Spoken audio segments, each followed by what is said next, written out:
बिस्मिल्लाहिर्रहमानिर्रहीम। Dear student, उम्मीद है आप तमाम लोग खैर खैरियत से होंगे। आज हम कॉर्पोरेट गवर्नेंस का 8 लेक्चर स्टार्ट करने जा रहे हैं। हम प्रीवियस लेक्चर को थोड़ा सा डिस्कस कर लेते हैं कि हमने क्या क्या पढ़ा, क्योंकि प्रीवियस लेक्चर की चीज़ें आगे लेक्चर में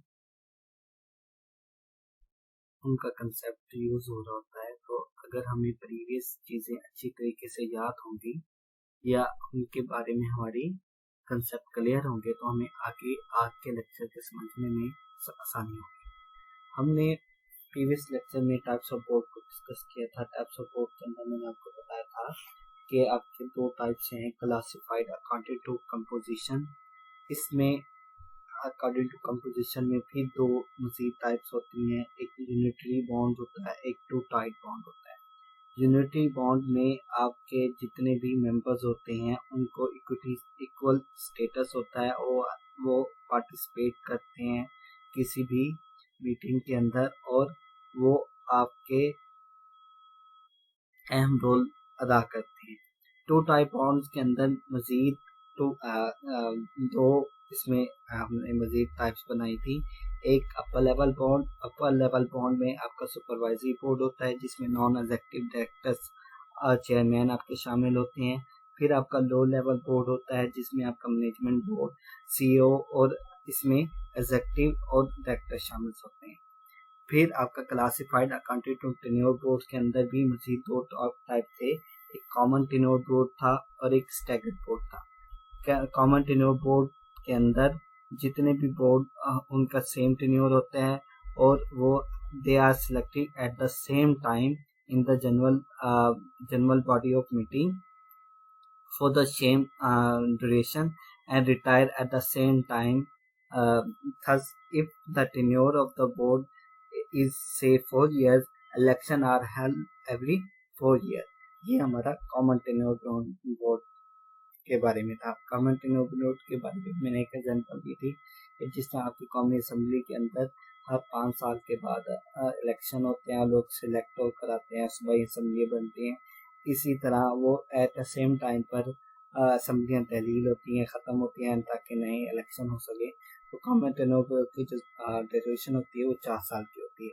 स्टैगर्ड बोर्ड के अंदर अब इस स्टैगर्ड बोर्ड के अंदर under this arrangement only a part of the board retires at the end of started tenure while duration of each director remain fixed। के इसमें हर एक बोर्ड जो हम सिलेक्ट करते हैं तो 4 साल के लिए सिलेक्ट करते हैं, फिर हर 2 साल के बाद फिर सिलेक्शन होती है और इसी तरह हर 2 साल के बाद हम बोर्ड ऑफ डायरेक्टर को सिलेक्ट कर रहे होते हैं। फिर हमने बैलेंस ऑन द बोर्ड की बात की। बैलेंस ऑफ बोर्ड आपका किसी भी ऑर्गेनाइजेशन में या कॉर्पोरेट सेक्टर के अंदर खास तौर पर आपका एक की सक्सेस है आपका balance on board. Balance of board के अंदर हमने इस चीज़ को यकीनन बनाना होता है कि जो प्रोपोर्शन है वो सही तरीके से हम उसको इस्तेमाल कर रहे हैं या नहीं कर रहे। फिर हमने category code of board of directors की बात की थी। कैटेगरी बोर्ड ऑफ डायरेक्टर के बारे में मैंने आपको पहले बताया था कि कैटेगरी एक पर्सन है जिसका कॉर्पोरेट गवर्नेंस में बहुत ज़्यादा इम्पोर्टेंट रोल है।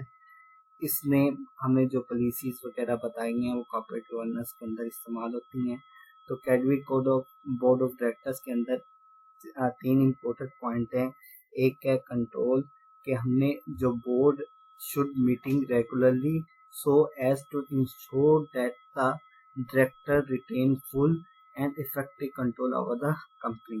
सेकंड इसमें पॉइंट आता है मॉनिटर परफॉर्मेंस, कि हमने कंटिन्यूसली अपनी परफॉर्मेंस को चेक करते रहना है, सिस्टम को देखते रहना है कि वो सही तरीके से परफॉर्म कर रहा है या नहीं कर रहा। ये सारी हमने मॉनिटर परफॉर्मेंस के अंदर देखना है। थर्ड जो इसका पॉइंट है वो लाइन ऑफ अथॉरिटी है। लाइन ऑफ अथॉरिटी के अंदर हमने जो ड्रॉ की है वो मैनेजमेंट और कंपनी और बोर्ड उसके दरमियान वो क्लियर होनी चाहिए हर तरीके से, उसमें किसी किस्म की क्यूरी नहीं होनी चाहिए। अगर लाइन ऑफ अथॉरिटी आपकी क्लियर नहीं होगी तो हु रिपोर्ट टू होम और हु रिस्पॉन्ड फॉरवर्ड, तो ये प्रॉब्लम हमें फेस करने पड़ेंगे। फिर committee of board, common committees है। कमेटी ऑफ बोर्ड के अंदर हमने बोर्ड के बारे में बात किया था कि किसी भी board of director is a non executive body that meets no more than 4 or 5 times year to perform oversight directional and advisory function.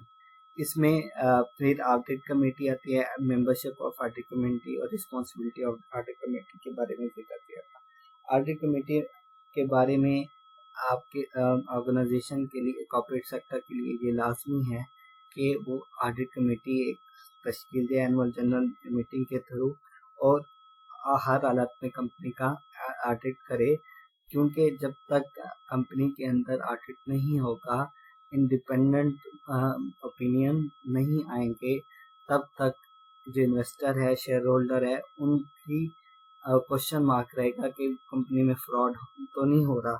तो ये बहुत ज़्यादा एक आपका इम्पोर्टेंट पॉइंट थे जो हमने लास्ट लेक्चर में डिस्कस किए थे। आज के लेक्चर में हमने क्या पढ़ना है? आज के लेक्चर में हमने डायरेक्टर के बारे में डिस्कस करना है, टाइप्स ऑफ डायरेक्टर के बारे में डिस्कस करना है, एलिजिबिलिटी ऑफ डायरेक्टर के बारे में डिस्कस करना है। अब types of board of directors आपके अंदर आपके रेजिडेंशियल डायरेक्टर आता है, नॉमिनी डायरेक्टर आता है, शैडो डायरेक्टर आता है, स्मॉल शेयर होल्डर डायरेक्टर हैं, एडिशनल डायरेक्टर हैं, अल्टरनेट डायरेक्टर हैं, इंडिपेंडेंट डायरेक्टर हैं और वुमन डायरेक्टर हैं। आपके रेजिडेंशियल डायरेक्टर पाकिस्तान में अगर हम बात करें तो लाहौर, इस्लामाबाद, कराची में अब बिल्डिंग है जो कि कई मंजिला होती है, तो वहाँ पर आपका एक रेजिडेंशियल डायरेक्टर होता है जो कि तमाम फ्लोर्स को मैनेज कर रहा होता है। जबकि मुल्तान के अंदर कम ऐसी बिल्डिंग्स है जिसमें क्या कहते हैं डायरेक्टर आपके काम कर रहे होते हैं और उनको रेजिडेंशियल डायरेक्टर बना दिया जाता है। नॉमिनी डायरेक्टर का वो डायरेक्टर होता है जो कि हम नॉमिनेट कर देते हैं किसी भी पर्सन को और वो डायरेक्टरशिप की के तौर पर वर्किंग कर रहा होता है। शैडो डायरेक्टर आपका नाम का डायरेक्टर होता है। Shadow director is a person who is not a director of the company, he is not formally elected as a director, who does not attend the meeting of the board but has grant influence on the conduct of its meeting. This is because the other director take instruction from him and participate in the deliberation of the board meeting according to his advice. This type of director is common in holding company structures. तो ये एक example है आपकी shadow director की जो कि not a director of company, ये formally elect नहीं होता और ये आपकी जितनी भी मीटिंग्स होती हैं बोर्ड ऑफ की उसको भी अटेंड नहीं करता, लेकिन ये इन्फ्लुएंस कर सकता है आपकी मीटिंग कंडक्ट करवाना और अदर जो आपकी रिस्पॉन्सिबिलिटीज होती है उसको परफॉर्म कराता है। एडिशनल डायरेक्टर आपका वो डायरेक्टर होता है कि हम एक डायरेक्टर ऑलरेडी काम कर रहा है, उसको हम एक एक्स्ट्रा ड्यूटीज दे देते हैं, एडिशनल डायरेक्टरशिप की ड्यूटी दे देते हैं कि आपने ये भी आपने ड्यूटी परफॉर्म करनी है। अल्टरनेट डायरेक्टर, अब एक डायरेक्टर कहीं किसी मजबूरी की वजह से या कहीं ऑर्गेनाइजेशन का या कॉर्पोरेट सेक्टर का ही काम करने की वजह से कहीं गया हुआ है, तो उसके पीछे बहुत सारे काम पेंडिंग हो रहे होते हैं, तो उस सूरत में एक अल्टरनेट डायरेक्टर बना दिया जाता है कि इन केस ऑफ किसी भी प्रॉब्लम की सूरत में या इनकी अवेलेबिलिटी ना होने की सूरत में अल्टरनेट डायरेक्टर से ही हम ये काम कर सकते हैं। इंडिपेंडेंट डायरेक्टर तो एक अहम रोल है कॉर्पोरेट गवर्नेंस के अंदर। जब तक इंडिपेंडेंट डायरेक्टर नहीं होगा तब तक आपके ओपिनियन इंडिपेंडेंटली वर्क नहीं कर सकेंगे। अगर इंडिपेंडेंट डायरेक्टर इंडिपेंडेंट ही नहीं है, किसी के मातहत एज ए इंडिपेंडेंट सेलेक्ट होने के बाद तो किसी के मातहत काम कर रहे हैं, तो कंपनी के डिसीजन वन मैन पावर के पास होंगे, किसी और के पास नहीं होंगे या चंद लोगों के पास होंगे। सो इंडिपेंडेंट डायरेक्टर आपका बहुत ज़्यादा इम्पोर्टेंट है। कॉर्पोरेट गवर्नेंस के अंदर एक टर्म होती है जेंडर डाइवर्सिटी। उस जेंडर डाइवर्सिटी के तहत हम वुमेन डायरेक्टर को अपॉइंटमेंट करते हैं ताकि डाइवर्सिटी के मुताबिक ऑर्गेनाइजेशन में काम हो सके और मैक्सिमम नॉलेज को गेन करते हुए या जेंडर डाइवर्सिटी को हम डिफरेंट लोगों के ओपिनियन को मद्देनजर रखते हुए जेंडर डाइवर्सिटी की वजह से हम उसको अच्छे तरीके से डिसीजन मेकिंग कर सकें। टाइप्स ऑफ डायरेक्टर के अंदर आपका इंडिपेंडेंट और नॉन एग्जेक्टिव डायरेक्टर्स होता है, आपके एग्जेक्टिव डायरेक्टर्स हैं, आपके अल्टरनेटिव डायरेक्टर्स हैं, नॉमिनी डायरेक्टर्स हैं। इंडिपेंडेंट और नॉन एग्जेक्टिव डायरेक्टर के अंदर not involve in day to day management है। एग्जेक्टिव डायरेक्टर्स के अंदर आपकी रिस्पॉन्सिबिलिटी फॉर डेली ऑपरेशंस हैं। अल्टरनेटिव डायरेक्टर्स के अंदर temporary directors with no legal status है। नॉमिनी डायरेक्टर्स के अंदर represent of interest particular stake holder such as creditors आपके शामिल है पड़े।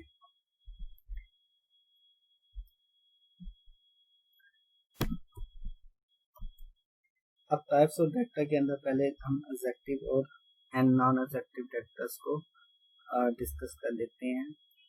जो एग्जेक्टिव और नॉन एग्जेक्टिव डायरेक्टर्स आपके member of board of director होते हैं और ये एम्प्लॉय ऑफ द कंपनी होते हैं। ये फुल टाइम कंपनी के ऑफिस में अपनी वर्क कर रहते हैं। इसकी एग्जांपल आपकी हम कह सकते हैं फाइनेंस डायरेक्टर हैं, मार्केटिंग डायरेक्टर हैं, ऑपरेशन डायरेक्टर हैं और बहुत से डायरेक्टर इसकी कैटेगरी में शामिल है। ये एक फॉर्मल सैलरी इनको मिलती है और अदर बेनिफिट्स भी कंपनी इनको प्रोवाइड करती है। But there presence at the board is dependent on the election of the share holder. Non executive director के अंदर ये एम्प्लॉय नहीं होते और ये आपके कंपनी के साथ भी कनेक्ट नहीं होते और ना ही ये फुल टाइम या पार्ट टाइम एम्प्लॉय होते हैं और कोई भी आपका मैनेजमेंट के अंदर किसी किस्म का रोल अदा नहीं कर रहे होते हैं। ये सिर्फ लोग बोर्ड ऑफ मीटिंग के अंदर मौजूद होते हैं, बोर्ड ऑफ मीटिंग अटेंड करते हैं। उन बोर्ड ऑफ मीटिंग के ऊपर उनकी एक अटेंडेंस फीस होती है जो उनको पे की जाती है और इनकी मीटिंग के अंदर ये गाइडलाइन प्रोवाइड करते हैं, एडवाइस करते हैं और बाकी चीज़ों को सुपरवाइज करते हैं। Representative and independent directors are those members of the board who represent a particular stakeholder. They are there at the board principally to protect the interest of the person whom they represent. Most directors at Pakistan companies are representatives of shareholders and look after the interest of only the shareholder. In certain cases, creditors may be allowed to nominate directors on the board. In such cases, such nominee directors participate in the board proceeding. फिर आपका independent and non-executive directors are. These directors are both non-executive as well as independent. They do not form part of company management and do not represent at any particular stakeholder. It is the basic characteristics of non-executive directors. इसी में आपके de facto director होते हैं। De facto director are those person who is not director of the company, is not formally elected as a director but attend the meeting of its board primarily as an observer or facilitator. अगला point है हमारा eligibility and qualification of director. सबसे पहले आपका इसी types of director के अंदर है हम जो डायरेक्टर की टाइप पर हैं इनकी क्या एलिजिबिलिटी और क्वालिफिकेशन होनी चाहिए। सबसे पहले पॉइंट है सूटेबिलिटी।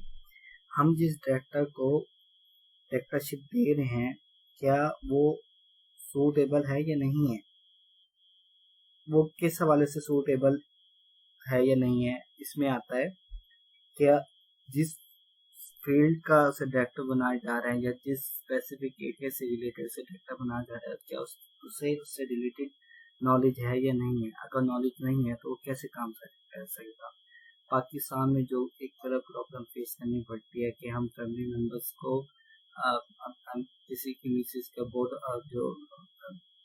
ऑफ डायरेक्टर्स के अंदर या जो ओनरशिप है जिसके पास मैक्सिमम शेयर्स हैं बड़े, अपनी बीवी को कोई भी डायरेक्टर बना देता है जिसको उस फील्ड से रिलेटेड किसी किस्म का नॉलेज नहीं होता। जब ऐसे लोग डायरेक्टरशिप के तौर पर काम करेंगे वो किस तरीके से इंस्ट्रक्शन प्रोवाइड कर सकते हैं। तो suitability is the most important part of in the types of director कि हमें हर हालत में इसमें किसी किस्म का कंप्रोमाइज नहीं करना चाहिए। द सेकेंड पॉइंट है the character of the person.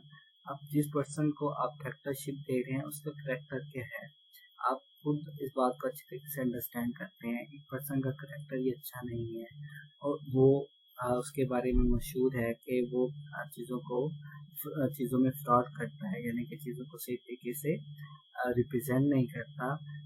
जब ऐसा person as a finance director के तौर पर लेट्स सपोज काम कर रहा है तो लोगों का उनके ऊपर उस कंपनी के ऊपर ट्रस्ट नहीं रहेगा क्योंकि उसमें बहुत सी चीज़ों को मैनिपुलेट किया गया है या एक्चुअल प्रॉफिट नहीं हुआ, उसको गलत तरीके से प्रॉफिट दिखाया।